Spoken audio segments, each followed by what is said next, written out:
Shalom, mes bien-aimés dans le Seigneur, que la grâce et la miséricorde de Dieu nous soient accordées. Partout où nous nous trouvons, partout où vous trouvez, par le nom du Seigneur Jésus-Christ, notre Roi, qui revient bientôt. Et il est de notre devoir de vous préparer, de nous préparer à la rencontre du Seigneur qui attend un peuple sanctifié, sans tache ni ride et irréprochable.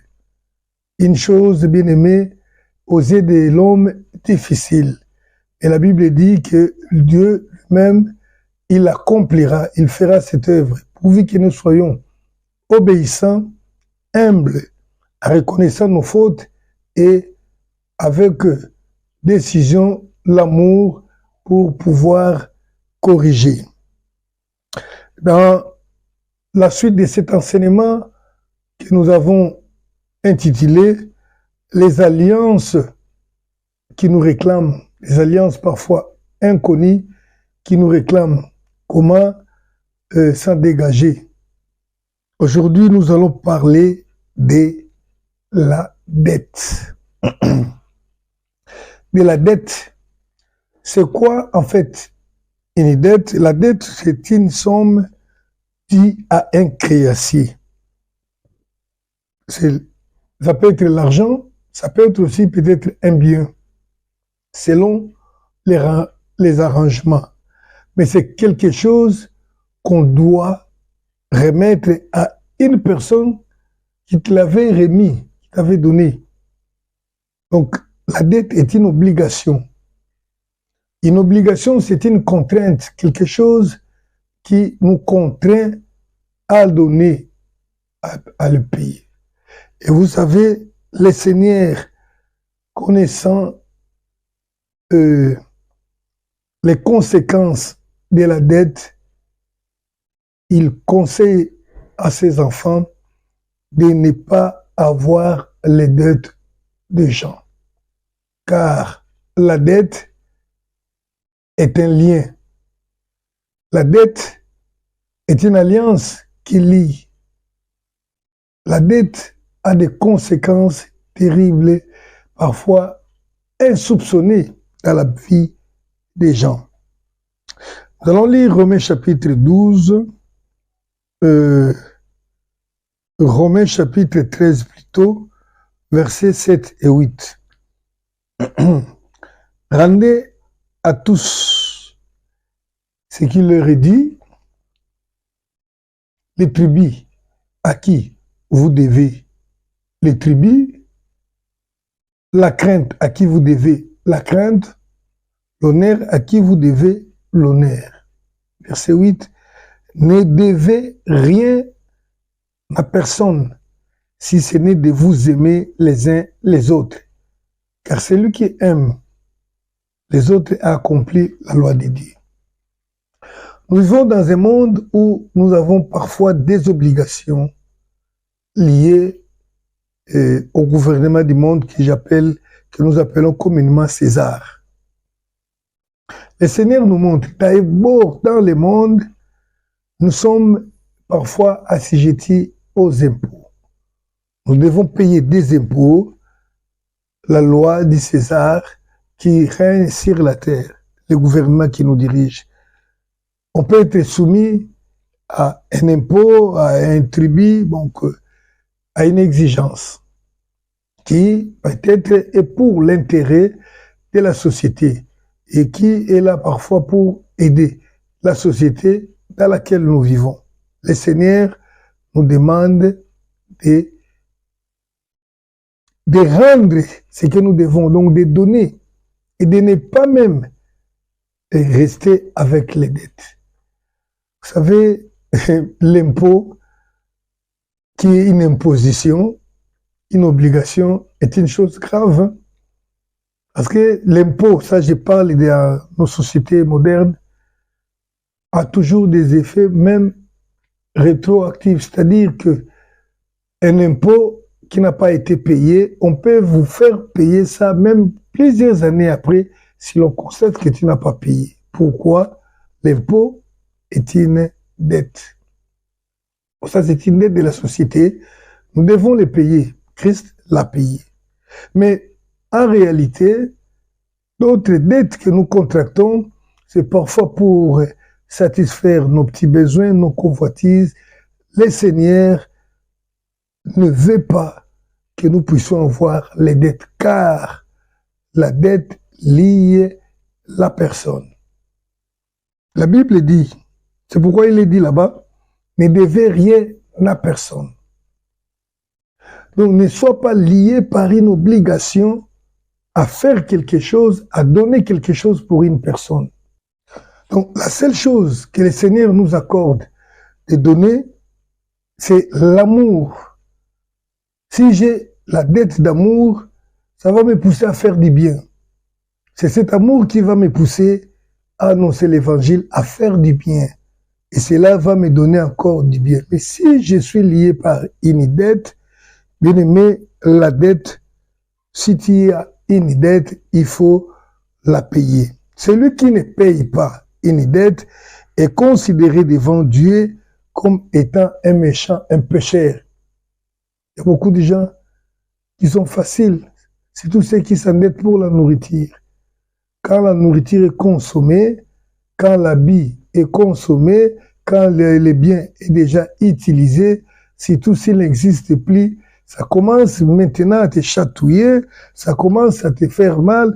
Non, bien-aimé, tu es obligé de payer la dette. Psaume chapitre 37, verset 21, nous recommande ceci. Psaume 37, verset 21, la Bible dit, « Les méchants empruntent, il ne rend pas. Les justes et compatissants, et il y donne. Les méchants empruntent, mais il ne rend pas. Il a pris, et il ne veut pas donner. » Il y a des gens qui se cachent, c'est-à-dire qu'ils ne donnent pas, parce qu'ils estiment tout simplement que le créancier a oublié. Même si le créancier a oublié, cela ne te délie pas de cette obligation. La Bible nous dit une chose, que celui qui emprunte est l'esclave de celui qui prête. Proverbe 22, verset 7. Bien-aimés, lorsque la Bible déclare une parole, prenez-les dans tous les sens possibles. Psaume, plutôt Proverbe 22, 27. 22, 7. Les riches dominent sur les pauvres. Celui qui emprunte est l'esclave de celui qui prête. Donc, lorsque tu t'endettes, tu n'es plus un homme libre. Tu es devenu esclave. Or, nous sommes déjà les esclaves du Seigneur. Vous savez, quelqu'un qui a votre dette, vous lui devez beaucoup de respect, même le respect qu'il ne mérite pas, vous allez lui accorder le respect parce que spirituellement, vous êtes son esclave. Alléluia. Il y a encore un grand danger, laisse-moi vous dire une chose, d'emprunter auprès d'une personne que tu ne connais pas bien, surtout un païen. Si cette personne est un sorcier, un occultiste, sache-le bien, parce que la Bible a déclaré que celui qui emprunte l'esclave de celui qui prête, cette personne a le droit de te combattre, il a les droits sur toi, les droits spirituels sur toi. Et vous savez, ce que nous vivons dans le physique, parfois sont des conséquences de ce qui se passe dans le spirituel. Donc si je suis très bien avec Dieu, je suis en ordre avec Dieu, je vis aussi bien. Mais si j'ai des problèmes, cela risque aussi de se répercuter sur la vie physique. Le spirituel est au-dessus des physiques. Quand vous vous liez à une personne par une dette, sachez que cette personne-là devient votre maître. Votre maître. Et nous avons connu, vous savez, il y a des gens qui te laissent, qui te donnent, qui te laissent une dette. Il sait très bien que tu ne vas pas remettre la dette, mais pourvu qu'il puisse te lier spirituellement. Beaucoup de difficultés que nous connaissons, des blocages dans la vie, dans beaucoup de choses, sont dues parfois aux dettes que nous avons oubliées, que nous avons pris. Et le propriétaire, s'il est de l'autre monde, il est de l'autre côté, il sait qu'il t'haït. Tu es déjà dans ses liens, alors il te laisse, mais il sait que spirituellement, il est en train de te ravir tes biens, il est en train de combattre, il a un droit d'accès sur toi. Les dettes du mariage. Les dettes du mariage, c'est qui prennent les femmes. La femme, on doit l'épouser, comme nous l'avons dit précédemment. Mais il y a eu aussi une mauvaise façon de faire des hommes qui ne viennent pas de Dieu, qui prennent les femmes, comme les anges déchus qui prirent pour femmes les filles des hommes. Donc tu viens, tu prends, sans que les parents te connaissent, donc, tu prends une femme. Sache que c'est la fille d'autrui que tu as pris sans qu'on les donne. C'est comme si tu es en train de ravir, tu es lié par cette dette-là que nous appelons dans d'autres. Bien aimé, c'est un lien qui va te poursuivre, qui va te réclamer dans beaucoup de choses. Lorsque je me suis marié, bon, je donne juste un témoignage. Lorsque je me suis marié, vous savez, ce n'est pas facile de se marier dans des pays africains, surtout ces temps-ci, surtout quand on n'a pas, on est chômeur, on n'a pas un travail. Quand je me suis marié, je me suis retrouvé dans une situation difficile. D'abord, je me suis marié difficilement. J'ai du mal à pouvoir réunir l'argent pour la dot. Alors, c'était pas aussi conséquent. Nous sommes allés, on a discuté la facture, et la personne qui était chargée, mon avocat, pour discuter, il a accepté, avec ce que j'avais n'était pas suffisant, il a accepté que je puisse rester avec une partie de la dette. Je vous dis ce que j'ai vécu. Et puis, on a accepté. Moi, je ne pouvais pas quand même dire non, je ne veux pas la dette là, accepter tout simplement ce que je vous ai amené. Non. Quand j'ai payé, j'étais resté avec quelque chose, pas grand-chose. Alors, les mariages étaient conclus, on a célébré les mariages, et puis je suis allé passer la nuit des noces avec mon épouse dans une auberge. La même nuit-là, je vois dans les songes une dame qui vient, il me dit, c'est toi Ange? Je dis oui, c'est bien moi. Elle me dit, on m'a envoyé, tu étais resté avec notre dette, on m'a envoyé pour venir récupérer notre dette. Dans les songes, je lui dis, mais non, je sais bien, je reconnais avoir votre dette, mais c'est pas maintenant. J'ai promis d'amener ça dans une semaine, donc plus tard le dimanche, je viendrai avec.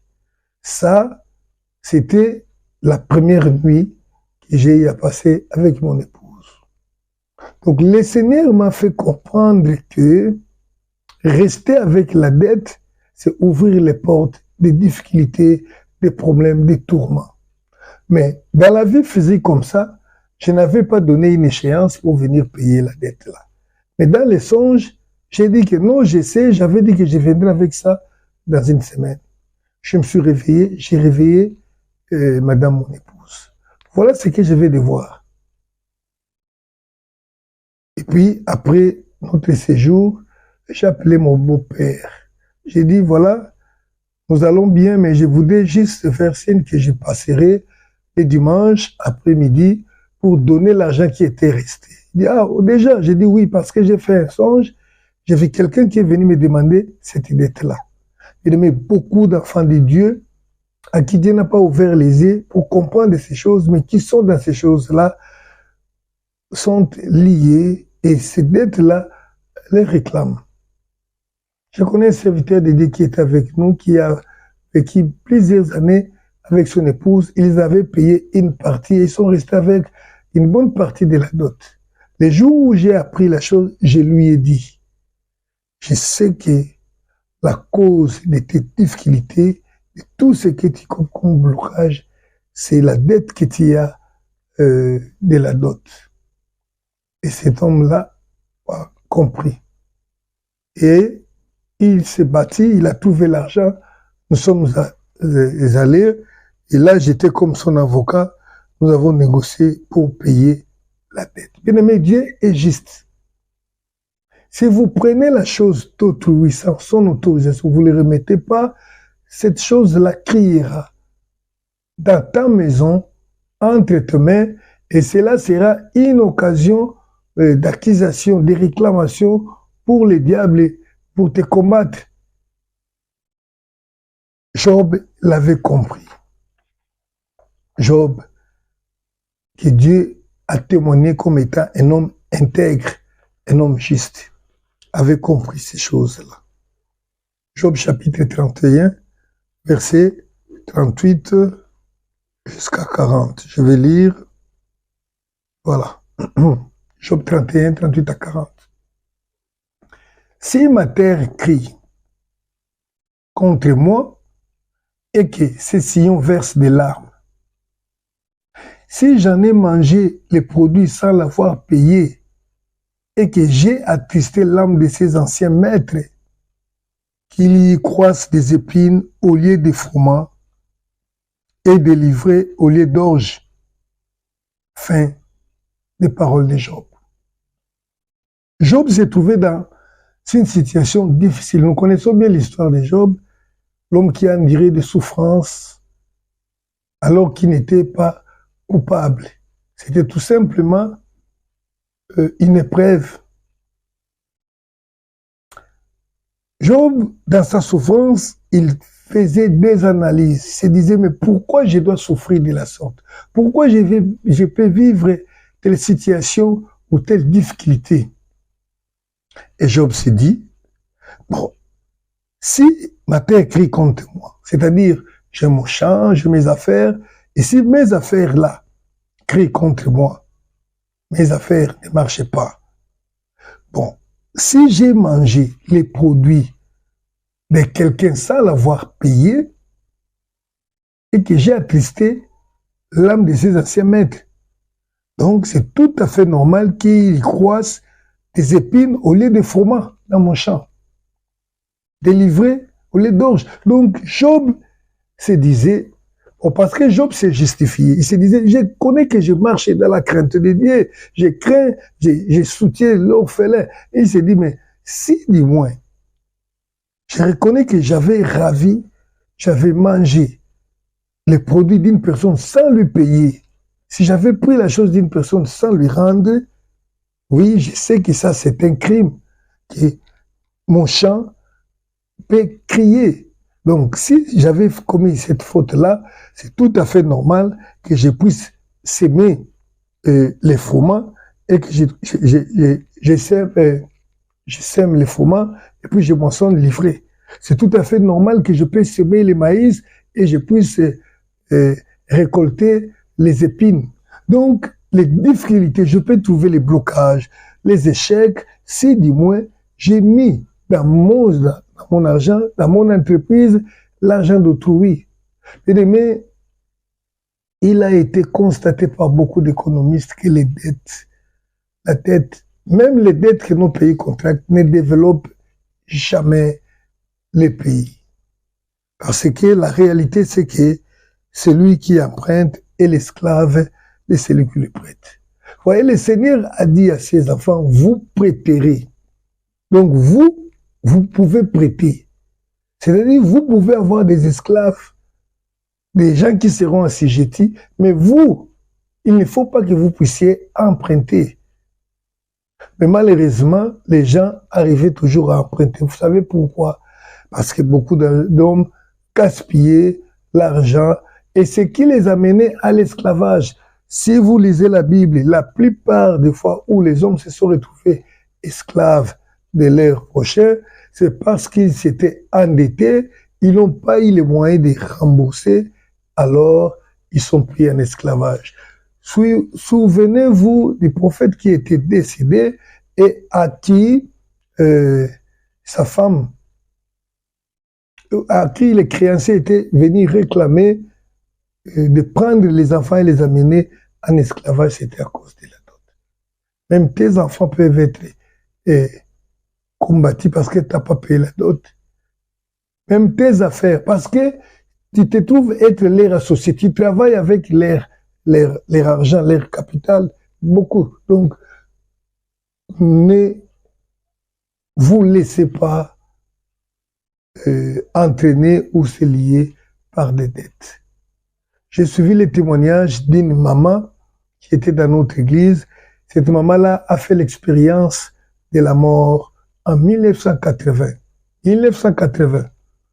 Et cette dame-là nous a dit qu'il a vu l'enfer. Dieu lui a dit, il lui a parlé. Ce que nous voyons aujourd'hui comme la nouveauté, c'est depuis longtemps. En 1980, cette dame dit, Dieu lui a dit que les femmes qui portent les faux cheveux n'entreront pas au ciel. Dieu lui a dit beaucoup de choses. Et parmi ces choses-là, il nous dit, Dieu lui a dit, n'ayez pas de dette d'une seule personne, même la dette d'une aiguille.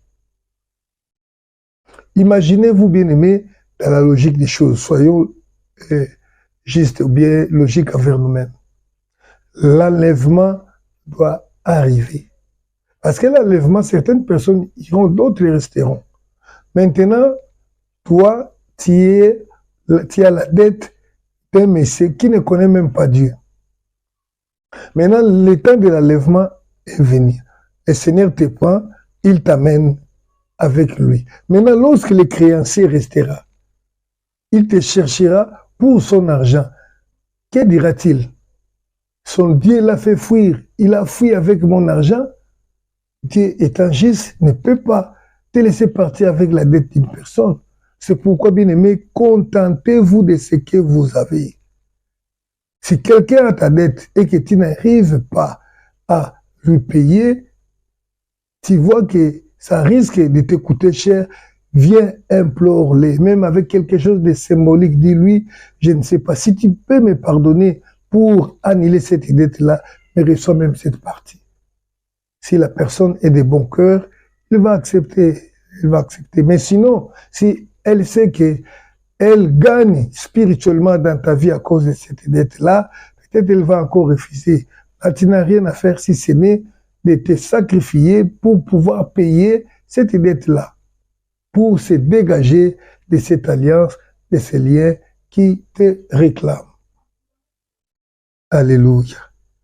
Bien-aimés, les dettes sont un piège pour les enfants de Dieu. Et surtout qu'on peut l'oublier facilement. Vous voyez ce que Job a dit ici. Il dit, si j'ai mangé les produits de quelqu'un sans payer, c'est que j'ai attristé l'âme des anciens, de ses anciens maîtres. Quelqu'un, lorsqu'il pense à toi, il dit, ah, cet homme m'a bouffé de l'argent. Cet homme m'a fait du mal. Il a pris.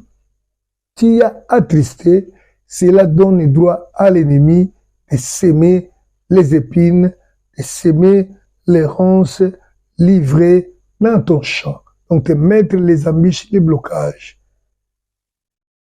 Alléluia. Il faut prier. Il faut prier. Le Seigneur te révèle. Vous savez, à ce qui concerne le bien d'autrui, Dieu est vraiment exigeant. Hein? Dieu est exigeant.